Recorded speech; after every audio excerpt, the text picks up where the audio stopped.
This episode of the What's Happening Delco podcast is sponsored by Delco Meets for Business. Check us out on Meetup at Delco Meets, the number 4 business, and attend one of our incredible networking events. Be sure to register, and we'll see you there.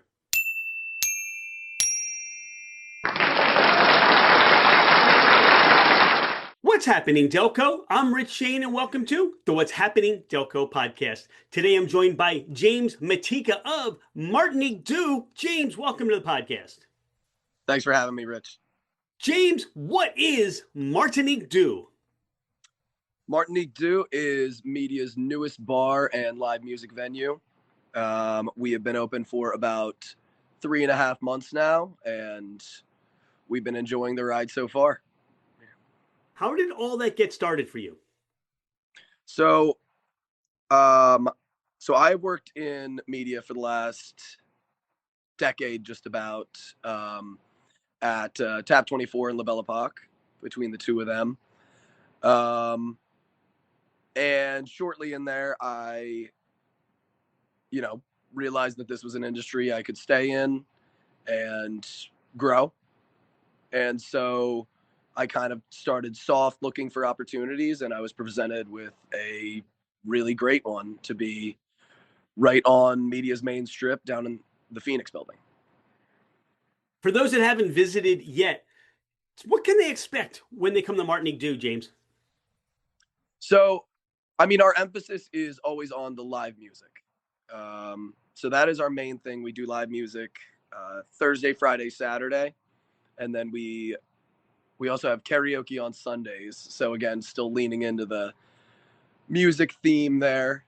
And then Wednesdays, we also, we just started an open mic with the media School of Rock that we do every other Wednesday.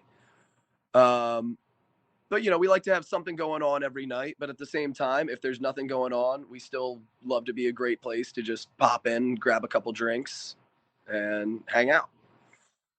Talk about some of your philosophies, what you bring to the restaurant bar industry, and the focus of what you want your guests to experience. That all starts, as far as restaurant philosophies, the staff is what makes a bar restaurant run. So having people behind the bar every night that I trust to not only service people appropriately in time, but to also give them a good experience that they will want to return to. And the feedback has been just that so far. You've been open for 3 months, a little bit more than 3 months. But what have been some of those aha moments for you to say, this was the right decision, this was the right place, we're on to something? Just, the first few nights, obviously, our soft open, there was anticipation. We were able to really pack the house. I can actually go back to our second night of our first weekend there, where we didn't have a band going.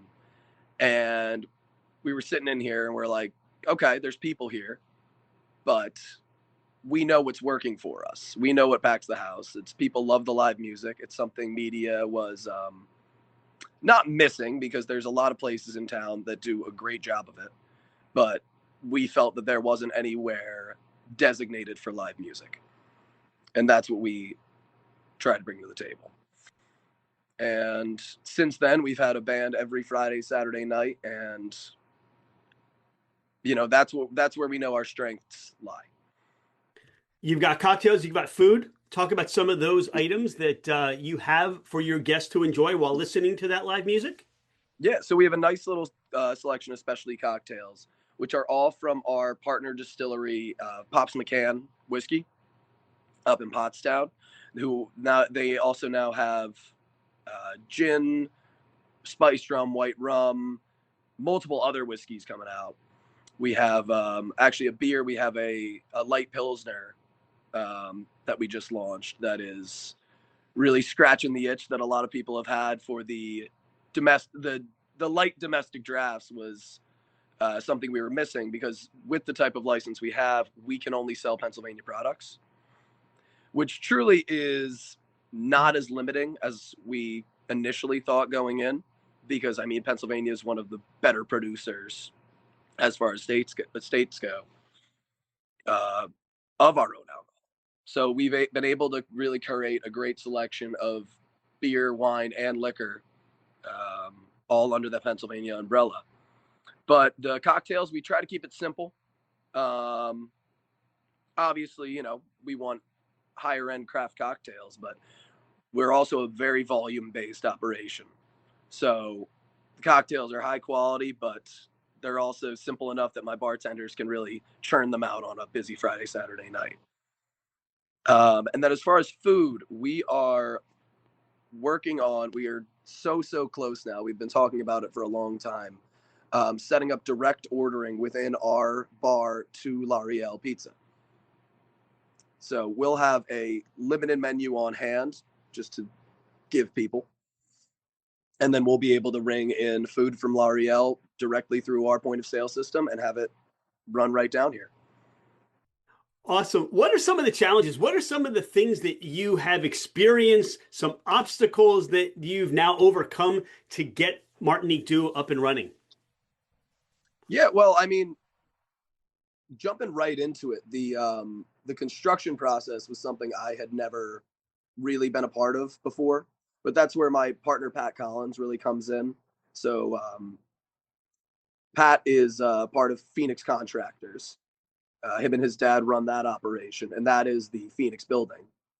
So he has his office right upstairs. So it works. He runs that and helped guide us through the entire construction process, and now I handle the day-to-day bar operations. But of course, there's been growing pains. I was mostly just a bartender for my entire adult life, but just transitioning into that owner management um, has been it's been a great learning experience first and foremost. But yeah, it's just having the entire slate of responsibility now, where before it was clock in, clock out. It's I love it, but it is a challenge for sure. The restaurant and bar industry brings a lot of excitement. It brings a lot of satisfaction, pleasing customers and watching them have an amazing experience.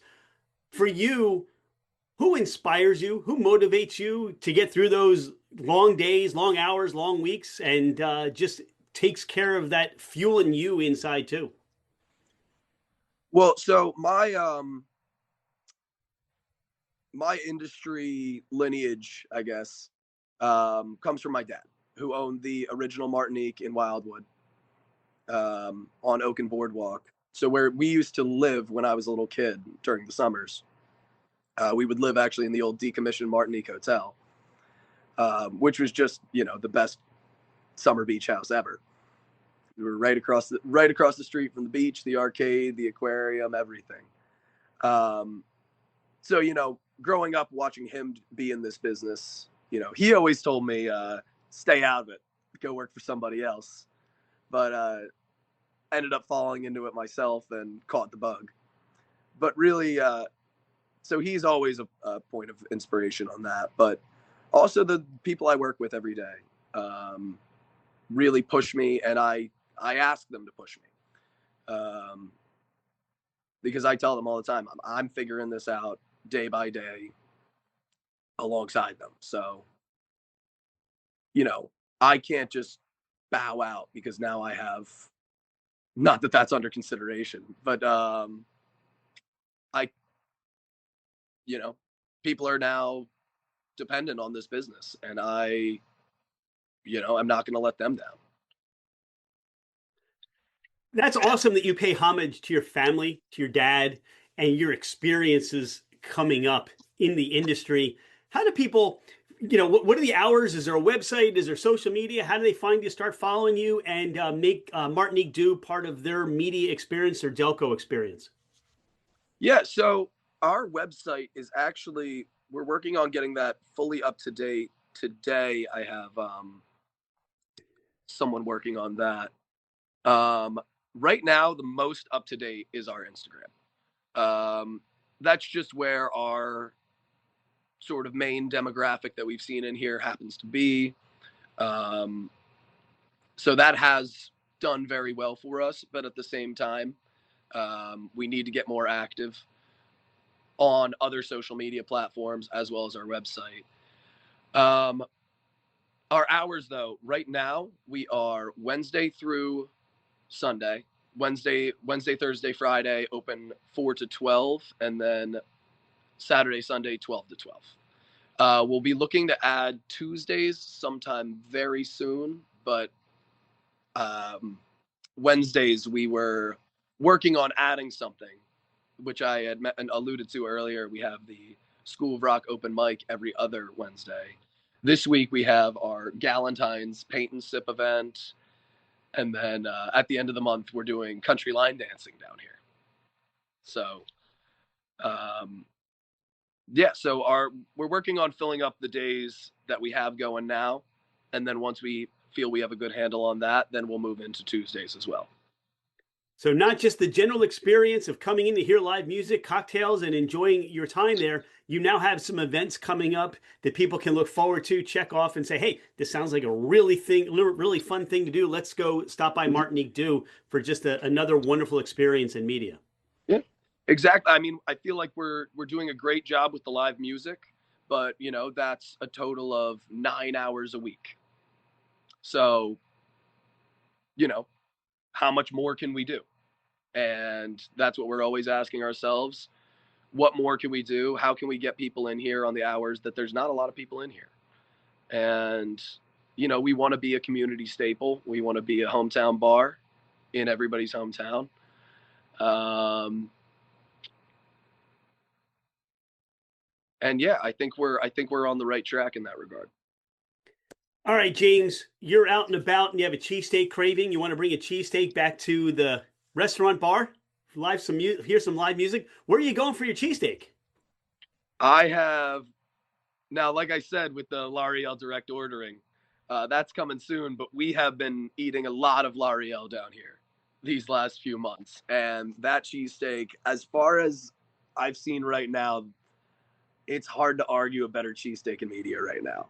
Now, I know there's Jackson Street's steaks rolling in, which I'm excited to try. I always hear about Desert Rose's secret menu item, which we tried to get a couple weeks ago, and it was a Sunday and they were closed, which was disappointing. But yeah, a big cheesesteak guy. All right, I think I know where you're going for your pizza, right? Oh, yeah. Now, this part of the podcast is sponsored by Taft Treats. That's TAFF Treats. And what they want to know is, what do you like on your pizza, James? I'm a simple pepperoni, leave it at that. When somebody tries to order the pizza, I'll take whatever. Even if you want to throw a pineapple on it, I might. Even if you want to throw a pineapple. Well, even if you want to throw a pineapple on it, I'll pick it off if I really don't like it. I've honestly never done it. I just know it's sacrilegious to so many people. Pineapple is one of those, it's controversial, right? It creates this wall of either you don't like it or you do like it, I would say so. I am pretty sure that Taft Treats can take a pineapple and make it even more delicious, and maybe you'll like it on your next pizza. You're out and about and you have a convenience store need. Where are you stopping? Wawa or Royal Farms? Oh, Wawa, of course. James, how do you describe Delco to someone who's not been here before or has never heard of Delco? Oh, goodness. I mean, Delco, it's a unique mix of characters, period. But we're a little rough around the edges, but we are the most welcoming people, I think, well, maybe not anywhere, but that I've known. And it's deeply rooted in community, and that's what I love about it. Yeah, friends or family coming in from out of town and you want to give them to or take them to that Delco experience, where are you sending them or where are you taking them? Well, now, back in the day, I think it would have been a McDade situation. I think State Street has stolen the crown in the last few years.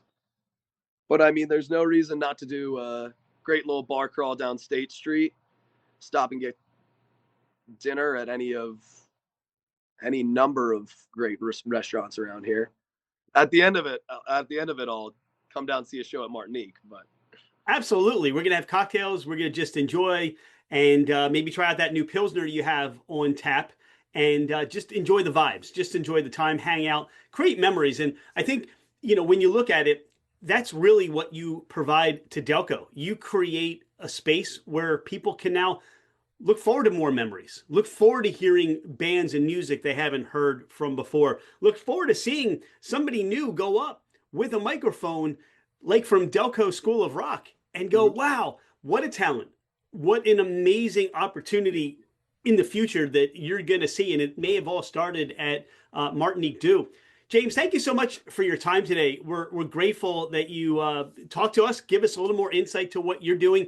Can't wait to see how this becomes even more of a go-to in media and a go-to in Delco, and appreciate that you're a friend of what's happening in Delco. We'll see you soon. Right on. I appreciate the time, Rich. Thank you. Thank you. Hey, it's Rich. Thank you so much for being a listener to the What's Happening Delco podcast. I appreciate you taking the time out of your day to learn more about the people and businesses in our community. I've been a real estate agent for over 25 years, working with first-time home buyers to last-time home sellers.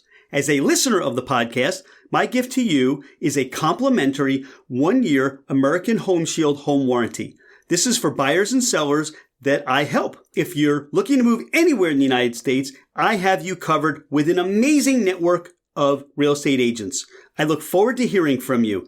My direct line is 215-313-3777, or you can email me at rshaneremax@comcast.net. Oh, by the way, I am never too busy for any of your referrals.